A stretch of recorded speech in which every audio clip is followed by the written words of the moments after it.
I'm 101 years old, and I need to tell you about a woman named Ruth.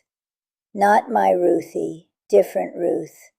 A woman I met in a nursing home 3 years ago. A woman who changed the way I see everything. I visited 7 nursing homes that year. I wanted to know the truth. I'd heard stories, friends going in and never coming out, people fading fast, families saying, "It's for the best," while their parents' eyes went empty. I wanted to see for myself. So I did. 7 places, walked the halls, smelled the smells, looked into faces. Most of what I saw was bad. Bleach covering up worse smells. People parked in wheelchairs facing walls. Gardens nobody could use. Food nobody wanted to eat. But the 7th place was different. It was the nicest one. Most expensive. The kind of place families feel good about because it costs so much. Private rooms, fancy dining room, art classes and music therapy on a whiteboard. Staff that smiled and remembered your name. If I was going to put someone I loved somewhere, this would be the place. That's what I thought when I walked in. And then I met Ruth. She was sitting in the sunroom when I found her. Not the common room with the TV blaring, the sunroom. A little alcove with windows on 3 sides, plants on the windowsill, a book in her lap. She was 84 years old, silver hair pulled back neat, clear eyes, sharp. She looked up when I walked in and said, "You're not staff. You're not family. Who are you?" I liked her immediately. I said, "I'm Claire. I'm just visiting, trying to understand what these places are really like." She laughed, short, bitter. "Sit down, Claire. I'll tell you exactly what these places are like." I sat, and Ruth told me her story. She'd been a teacher, 41 years, high school English, taught 3 generations of kids in the same small town. Some of her former students had grandchildren now, who called her Mrs. Patterson when they saw her at the grocery store. She lived alone after her husband died in 2015. Same house they'd shared for 52 years. 2-story colonial with a garden out back. Rose bushes her husband planted the year they got married. She had 2 kids, a son in Chicago, a daughter in Phoenix. They called on Sundays, visited twice a year, loved her from a distance, the way busy children do. Ruth was fine, independent, drove her own car, cooked her own meals, walked 2 miles every morning, rain or shine, sharp as a tack at 84. Then she fell, one fall, one time, January 2021. She was getting the mail. Ice on the porch she didn't see. Her feet went out from under her and she went down hard, hip on the concrete. That crack, she said she heard it before she felt it. Neighbor found her 20 minutes later. Ambulance, hospital, surgery, rehab. And while she was in rehab, her kids came to visit. They sat by her bed with serious faces. Her son said, "Mom, we've been talking. You can't live alone anymore. It's not safe." Ruth said, "I fell on ice. I'll be more careful." Her daughter said, "Mom, what if it happens again? What if nobody finds you? Then I die in my own home. I'm okay with that." They didn't hear her. They'd already made up their minds. Her son said, "We found a place, a really nice place, just temporary. Just until you're back on your feet." Temporary, that's the word they used. They moved her things out of her house while she was still in rehab, sold the house a month later, put the money in a trust for her care. Ruth never went home. She went straight from rehab to this place, this nice place, with the sunroom and the art classes and the staff that remembers your name. That was 3 years ago. She told me all this with a flat voice, like she was reading someone else's biography. like the woman she was describing had died a long time ago. I asked her, "Do you want to leave?" Every single day. "Can you?" "Where would I go? They sold my house. My things are in storage, what they kept anyway. Most of it they threw away or donated. 52 years of memories, gone." She looked out the window at the garden below. Nice garden, stone paths, benches, empty. "I had roses," she said, "knockout roses. My husband planted them in 1972. They bloomed every June without fail. I wonder if the new owners kept them. Probably not. Probably ripped them out and put in something low maintenance." Her voice cracked. "I had a library, 2,000 books, collected my whole life, first editions, signed copies. My students used to come over and borrow them. My kids sold them in bulk to a used bookstore. $1 apiece probably. 50 years of collecting, gone in an afternoon." I didn't know what to say, so I just sat with her. After a while she said, "You know what the worst part is?" I shook my head. "My kids think they did the right thing. They sleep fine at night. They call every Sunday and ask how I'm doing, and I say fine because what else am I going to say? They visit twice a year and bring flowers and tell me how nice this place is, and they believe it. They really believe they saved me." She looked at me with those clear, sharp eyes. "They didn't save me, Claire. They buried me alive, in a nice coffin, with good food and art classes, but a coffin all the same." I went home that day and couldn't sleep. I kept thinking about Ruth, her roses, her books, her house she'd never see again, her kids who thought they did the right thing. The next week I went back. Ruth was in the sunroom again, same spot, same book, like she hadn't moved. She looked up and said, "You came back." I did. "Why?" I thought about it. "Because you're the only honest person I met in 7 nursing homes, and because, I don't know, I couldn't stop thinking about you." She almost smiled, almost. "Sit down, Claire. Tell me about your life." So I did. I told her about Henry, about losing him in 2003, about the 2 years I spent wanting to die, about choosing to live again, about my tomatoes in my coffee and Ruthie's 8 a.m. calls. She listened, really listened, not the polite listening where someone's waiting for you to finish, the real kind. When I was done, she said, "You chose to stay home." I did. Your kids let you. They didn't want to, but I fought. She nodded slowly. I didn't fight hard enough. Or maybe I fought and lost. I don't know anymore. She paused. You know what I miss most? It's not the house. It's not even the roses. It's the choosing. I used to wake up every morning and choose what to eat, what to wear, what to do with my day. Small choices, stupid choices, but mine.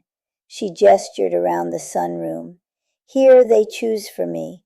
Breakfast at 8, lunch at 12, dinner at 5, activities at 2, bedtime at 9. Every day the same. I don't choose anything. I just exist. I started visiting Ruth every week. Tuesdays, 2 p.m., the sunroom. We'd talk for an hour, sometimes 2, about her life, about my life, about books. She still loved books, even though hers were gone. About Henry, about her husband George, about what it means to get old in a world that doesn't know what to do with old people. She never complained about the staff. They were kind, she said. Overworked and underpaid, but kind. The food was fine. The room was clean. She had everything she needed, except a reason to live. Week 3, she seemed slower, her sentences shorter, her eyes less focused. I asked if she was okay. I'm tired, Claire, that's all, just tired. Week 4, she wasn't in the sunroom. I asked the staff where she was. They said she was in her room, resting. She'd had a fall, nothing serious, just a stumble. But they were keeping her in bed for observation. I went to her room, knocked, pushed open the door. Ruth was in bed, small, so small, like the bed was swallowing her. She turned her head when I came in, smiled, weak but real. Claire, you came. Of course I came. I sat beside her bed, took her hand. They say I fell, she said. I don't remember falling, I just remember being on the floor, looking up at the ceiling, thinking, this is it, this is how it ends. But it wasn't, you're still here. Am I? She wasn't being dramatic, she was asking a real question. Ruth, you're here. I'm holding your hand, you're here. She squeezed my fingers, barely. I had a dream last night. I was home, in my garden. George was there, alive, pruning the roses like he used to. I could smell them, Claire, that honey and pepper smell roses have in June. I could feel the sun on my face. Her eyes were wet. And then I woke up, and I was here, in this room, looking at that ceiling, and I thought, I don't want to keep waking up. I want to stay in the garden with George. I didn't tell her to fight. I didn't tell her she had so much to live for. That would have been a lie. And Ruth deserved better than lies. I just held her hand, and we sat together in the quiet. Week 5, Ruth didn't recognize me at first. She stared at me for a long moment. Then her eyes cleared. Claire, I'm sorry, I drift sometimes. Lose track. It's okay. It's not okay, but thank you for saying it. We didn't talk much that day. I just sat with her, read to her from a book I'd brought, Pride and Prejudice, her favorite. She closed her eyes and listened. Sometimes she smiled at the parts she knew by heart. When I got up to leave, she grabbed my wrist. Claire. Yes. Thank you for visiting, for seeing me. Most people don't see the people in these places. We're invisible, but you saw me. I see you, Ruth. She nodded, let go of my wrist. Tell people, Claire. Tell them what happens here. Tell them about the roses and the books and the choices. Tell them what it means to be buried alive in a nice place. Promise me. I promise. Week 6. Ruth was gone. The staff said she passed quietly, in her sleep. Tuesday morning, a few hours before I would have visited. No pain, no struggle. She just left. Her kids came from Chicago and Phoenix. They handled the arrangements. Small service. I wasn't invited. I heard about it from the staff. I went to the sunroom that afternoon, sat in Ruth's spot, looked out at the garden she never got to walk in, the empty benches, the stone paths going nowhere, and I cried, not just for Ruth, for all of them, all the people in all those places, the ones I met and the ones I didn't, the Ruths and the Violets and the Georges and the Bettys, all of them sitting in nice rooms, eating fine food, waiting to die. People who used to build houses and teach children and grow roses, reduced to existing day after day until they don't. I went home that night and called my daughter. I said, baby, I need to tell you something, and I need you to really hear me. She got quiet. If anything happens to me, if I fall, if I get sick, if I start to slip, promise me you won't put me in one of those places. Promise me you'll let me stay home, even if it's hard, even if you're scared. Promise me. She was quiet for a long time. Then she said, I promise, Mama. Even if it would be easier for you to put me somewhere, even if everyone tells you it's for the best, you let me stay home. You let me choose. You let me live until I die instead of just waiting. I promise. I told her about Ruth, all of it, the roses, the books, the kids who thought they did the right thing, the sunroom where nobody ever came, the garden she never got to walk in. My daughter cried. I cried. And when we were done crying, she said, Mama, I'm coming over this weekend. I'm going to make sure your porch doesn't have ice on it. And I'm going to sit with you and drink coffee. And I'm going to see you, really see you, like you saw Ruth. That's all any of us want, to be seen, to be heard, to choose our own lives until we can't anymore. Ruth taught me that, from a sunroom in a nice nursing home, in the last 6 weeks of her life. Now I need you to do something. If your parents are alive, call them today, not Sunday, today. Ask them what they want, where they want to live, how they want to die. Write it down, make a plan. Honor their choices even if it scares you. And if they're already in a place like where Ruth was, visit them, not twice a year, every week. Sit with them, ask real questions, look in their eyes, see them. Because the worst part of those places isn't the food or the smell or the activities nobody attends. The worst part is being invisible, being forgotten, being alive but not seen. Ruth was seen.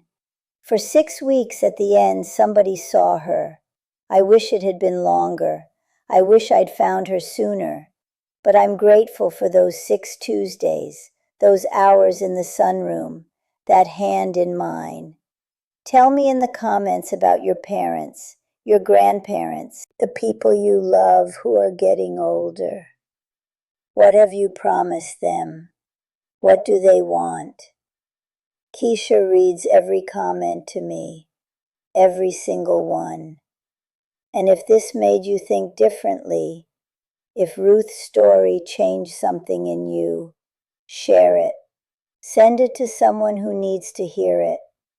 I promised Ruth I'd tell people. I'm keeping that promise. I'm Claire. I'm 101, and I'll see you in the next one.